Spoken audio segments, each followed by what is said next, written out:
I firmly believe that the majority of people want to do meaningful work that has a positive impact. One of the things about nonprofits is that if you are a small business owner, you're an SME, SMB, you're very community based in most cases. Some people are not. Some people are, dispersed workforces, whether they're around the US or offshore or abroad. But most companies have some sort of geographic footprint. As such, if you care about your community, there are going to be nonprofits in your community that are helping your community, helping those who have, some sort of additional risk in their lives. Hopefully, the nonprofit can help mitigate that.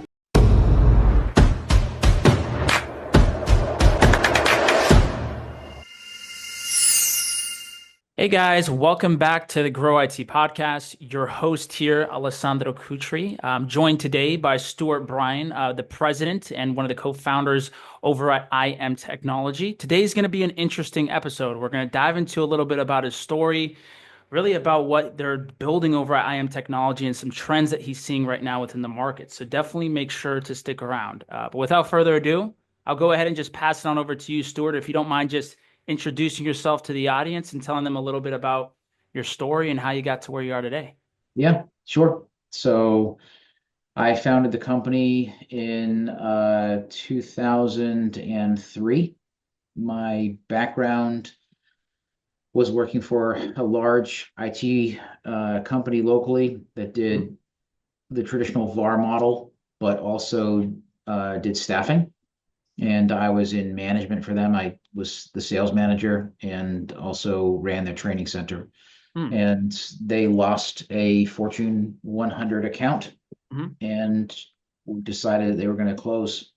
And so I asked them if they were going to, what they were going to do with their old existing agreements. And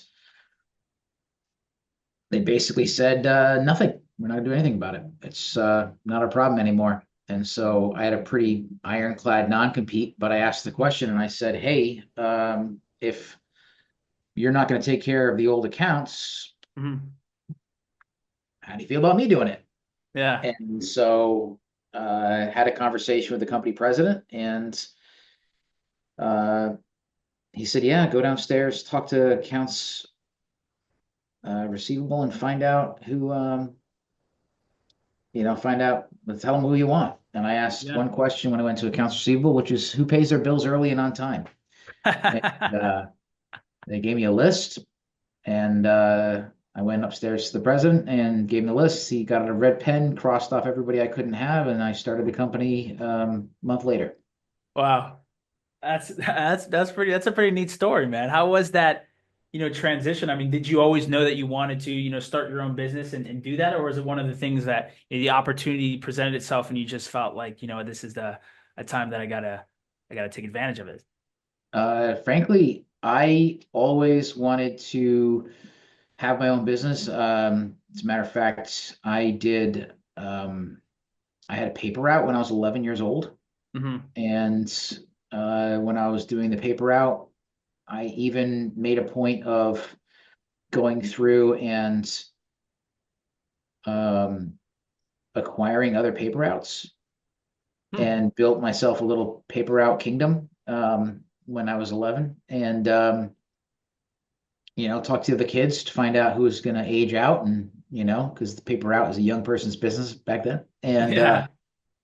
and ended up building like the biggest paper route out of all of them. Wow. And but I just knew that if I did good customer care, I would end up making money, good tips, etc. And so I was always looking for that. I either typically had sales jobs where I could write my own check, or something along, or a management job. Those were pretty much the only two jobs I really had Yeah. once I began my Yeah. professional career. And I had actually looked at starting an IT firm, um, and looked at acquiring a company. Owner wouldn't. This is when I was working for somebody else, doing something else, and the owner wouldn't sign a non-compete, and so I was not about to do that because if it's a small business, the owner's really central to relationships in the business, and so I didn't do that. Um, but yeah, I ended up working for an IT firm, and then ironically, after I started this business, the guy who did eventually buy the business I was going to buy, we ended up buying them out a couple of years after that. So I eventually ended up buying the first IT company I was going to buy in the first Huh. place, Isn't just that not funny? under the name that it was under at the time. Yeah. So, but yeah, I mean, it's always been something like entrepreneurial. I Yeah, wanted yeah, to be yeah. able to write my own check. And so in terms of like you've obviously like you've been in the IT industry then practically your whole career, right? You've uh been a sales manager at some point and obviously now, owning your own company. I'm sure you've seen like a lot of different trends that have come and gone. What are some of the trends that you're noticing right now within the IT space specifically that have kind of, stood out to you? It's something that, I mean, I've been in the IT field since 1998, Hmm. and that was when I did my A+ training at Panasonic headquarters. Hmm. And I would say that the biggest thing is, number one, companies are wrestling with how to adapt to AI and what that Yeah. means. Um, and at the same time, more than ever, technology has to support the strategic direction of the business. And I feel that Hmm. if it doesn't, then the challenge is that you can very easily become technology poor, Hmm. and you can very easily allow technology to be something that gets in the way of your people doing productive, meaningful work. Yeah. Yeah. And that, I think it's the biggest thing that industry has to wrestle with, is identifying friction points in the use of technology, and Hmm. then identifying redundancies, inefficiencies for the implementation of RPA or AI or other kind of workflow based things that allow you to put the automation in place where it needs to be and allow the creative to continue to exist for your team. Yeah. And on that itself, like I'm curious to dive just a little bit deeper into, what you guys are doing over at IM Technology, right? For the audience that's kind of tuning in and they're maybe hearing about, your company for the first time, what would you say your value proposition is as an organization? Um, our value proposition, honestly, is the fact that so most of our clients have some sort of compliance driven requirement, Hmm. right?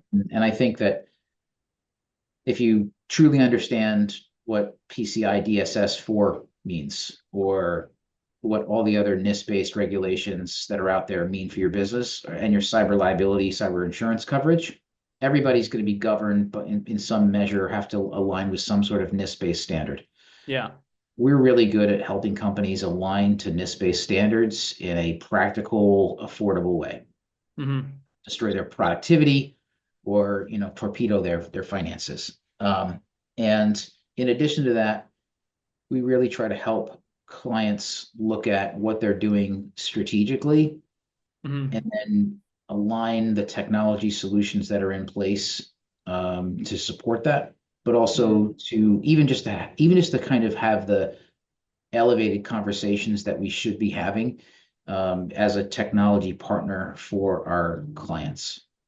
Yeah, and obviously, and it seems like you guys obviously work with nonprofits and a lot of commercial business. Like, what was it that kind of brought you guys to working with more of those nonprofit organizations and trying to help them out? I I firmly believe that the majority of people want to do meaningful work that has a positive impact. Yeah. And one of the things about nonprofits is that if you are a small business owner, if you're an SME, SMB, Hmm. you're very community based in most cases. Some people are not. Some people are, dispersed workforces, whether they're around the US or offshore or abroad. But most companies have some sort of geographic footprint. Hmm. As such, if you care about your community, there are going to be nonprofits in your community that are helping your community, helping those who have, some sort of additional risk in their lives. Yeah. Hopefully, the nonprofit can help mitigate that, and whether it's return to work programs or dealing with Hmm. folks who are insecure in food or clothing or shelter or whatever the situation is, or they need mental health care. There's always some sort of need in everybody's community. And so even from our very beginning, I mean, we still have one nonprofit that was one of that out of that first list of clients that we took back in the beginning. Wow. And so they do good work. Our team enjoys supporting them because they do good work. And Hmm. honestly, many times they're grateful for good support. Hmm. And so I feel like the kind of person who's willing to maybe make less money in their job to do Yeah. the work is Yes. sometimes, not always, but I think that in some ways, and I hate to say this because we're a for-profit company, but many times you might have a better chance of finding good-hearted people in those roles. Um, and I don't mean that as an indictment for somebody working in a for-profit company. It's just the fact that, in many cases, you have to accept a lower salary to do that work. And Yeah. that means that your value system is not based on finance first. It's based on Yeah. something else. Yeah, it's a great point. Yeah, it's a great point. It's a empowering message as well and mission statement as a company to want to, help protect those companies and work with nonprofits and, be able to assist them in obviously the efforts that they're doing, right? It's beyond I always like to think that there is an element that when it's not just the money, right? Because everyone's obviously in business, like you said, there's for profit, right? Like we're in profit business based businesses, but at the end of the day, how are you what impact are you making right on the community? What impact are you making from working with different uh, companies? And obviously, when you can see that direct impact, it almost motivates you more to want to continue to build the business and continue to do things, right? And there's a greater mission around it, not just the money itself, right? And money is typically a byproduct of the value and the service that you provide to people, right? In that itself. But So I, just a quick point on that. So nonprofits are not necessarily poor, underfunded businesses, right? They can Mhm. oftentimes have the same kind of top line revenue that a for-profit company can have of similar size. Yeah, That as a company, it's that you've heard probably the phrase top line is for vanity and bottom line is for sanity, right? yep, yep, It's what you keep, it's not what you get, yeah, right? Um, in the world of nonprofits, they need to try to make sure that their pass-through rate from what is coming in to what is going to delivering services or whatever it is that they do is as high as possible, that percentage. hmm, It's the same thing when a company's trying to get 10, 15, 20, 30% net operating income, they want to try to be an efficient operation. When somebody's trying to run a nonprofit and make sure that they don't, they're effective, they want to try to keep that pass-through rate as high as possible, many hmm, times mirroring that same kind of drive for efficiency that you'll see in a for-profit organization. And yeah, and that is something that the benefit of efficiency, the benefit of automation, it's one of those things where in nonprofits, unlike a for-profit company, it's too easy to try to solve a problem with payroll or volunteerism, hmm, where you might be basically putting a body on a problem instead of a process on a problem. And hmm. the challenge is that you then become dependent upon the aptitude and the capability of the individual who solves the problem. And Yeah. the issue with that is not really scalable. And you're also then vulnerable to that person moving on to something else. So it's much better to have a process or an automation or something in place to make it so that it's not so driven by the person in the box, but by the process in the box or whatever it is that actually does the thing and helps you move along. Yeah, that's a great point. That's a really great point. And I did want to segue just a little bit, Stuart, into dive into obviously you having started a business and running a successful business. There's a level element of a journey that goes into that, right? I'm sure that there's like every business that is out there. There's always the ups and there's downs, and there's a journey that comes with that. For people that are listening to this and maybe see that they're kind of in a similar situation. They're thinking about wanting to do a business. They've either wanted to do a business in the past, but maybe they haven't made that leap yet.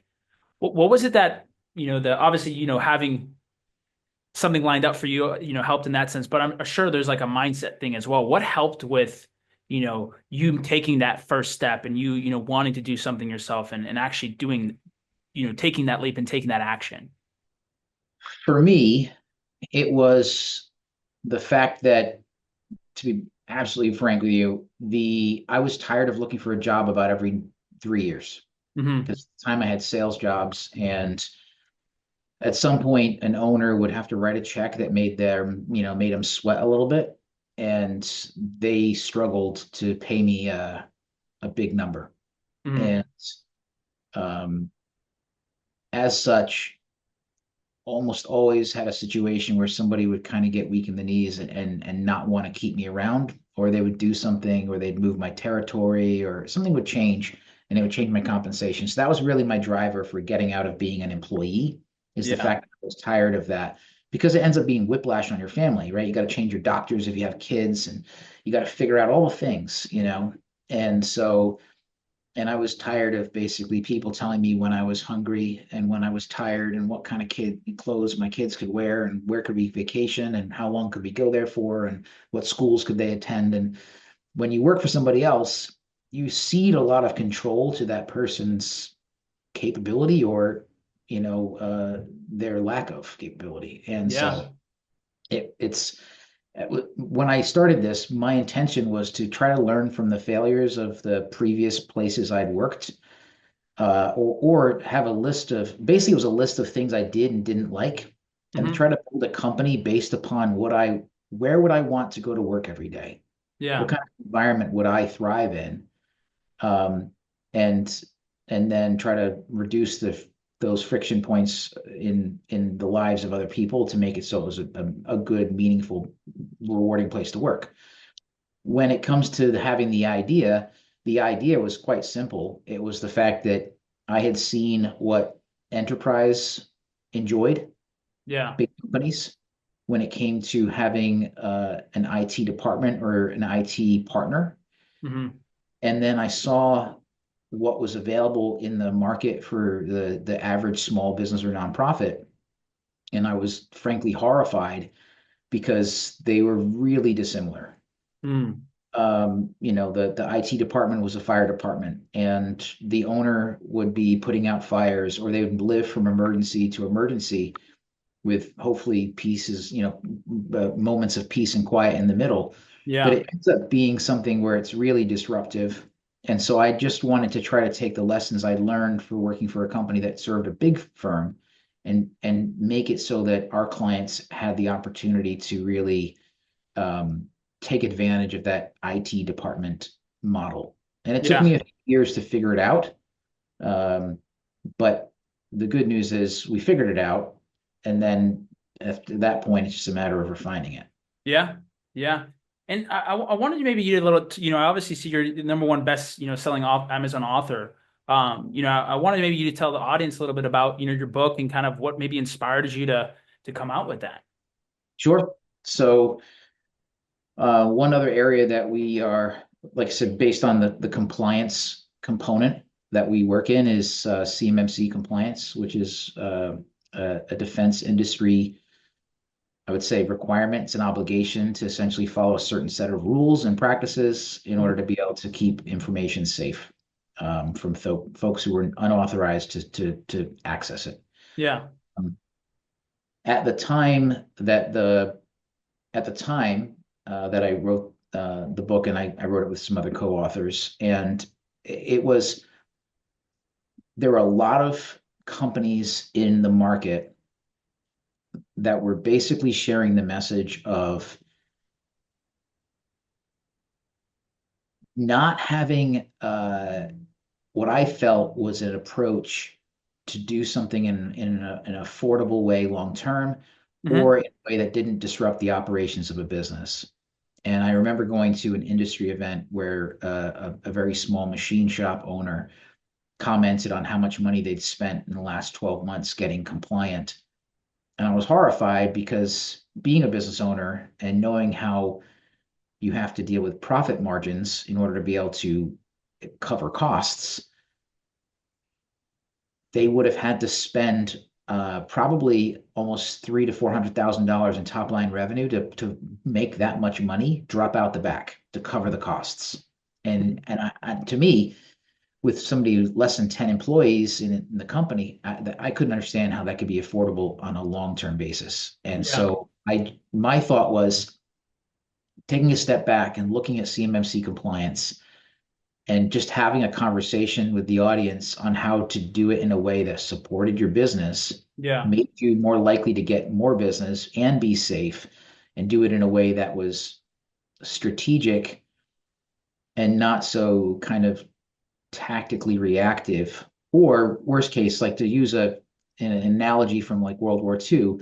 World War II, the Allies carpet bombed cities to take care of like one little thing. Uh-huh. Just terrible. Instead, Yeah. today, someone would fly in a drone or they'd have a sniper or whatever. They wouldn't destroy, you know, hundreds of homes or dozens of city blocks to try to knock something down. And yet, what was in the market was this approach of do all the things all at once, which Yeah. was a terrible way of doing it. You just create, you go against the very structure that you're trying to create. And we've always tried to, like, our tagline is powering productivity. And I feel like if you use technology in the right way, it makes it so that you become more productive. Your team works more effectively on more meaningful work. And if you let a regulation get in the way of that, there's got to be a way to resolve it in a way that supports the overall business goals, growth, and still helps your people do good work. And so that was the reason I wrote that chapter that I did in the book. I mean, it was a chapter, but that's the reason I did it. I did it specifically to kind of share that Yeah. message. Hey, you don't have to just destroy everything and start over. You don't have to Yeah. make life miserable for your team. You can do this in a way that supports your business and helps it grow. Definitely. Yeah, and I think it's a great approach to that as well, right? And it's one of those things that's obviously innovative and novel when you're coming to market with something like that. And you obviously have the experience to talk to that, right? And talk to that specific problem that you were seeing arise from obviously that one shelf solution. Now, when it comes to, your overall, like, just looking at obviously your career and kind of looking at the different things that you've done, obviously starting what you guys did at IM Technology. What would be, one or two of the most important things that you've learned, in your career that you'd be willing to share with the audience that have really helped you?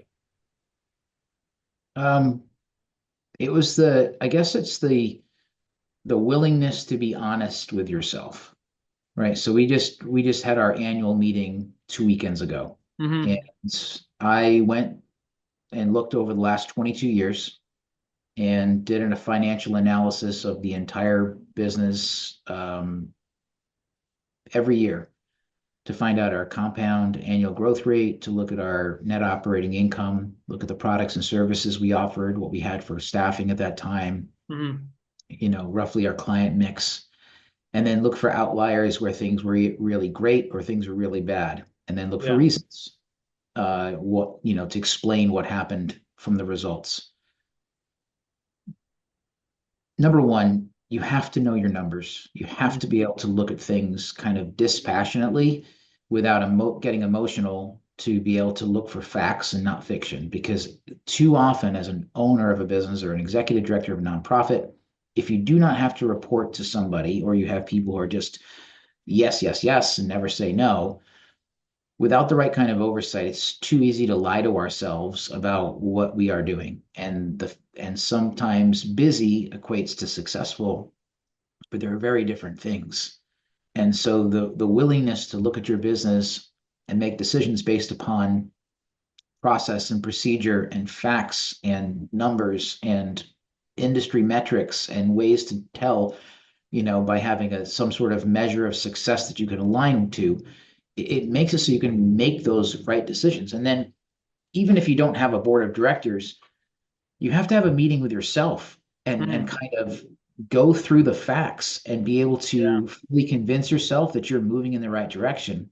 I mean, I literally went back through last year.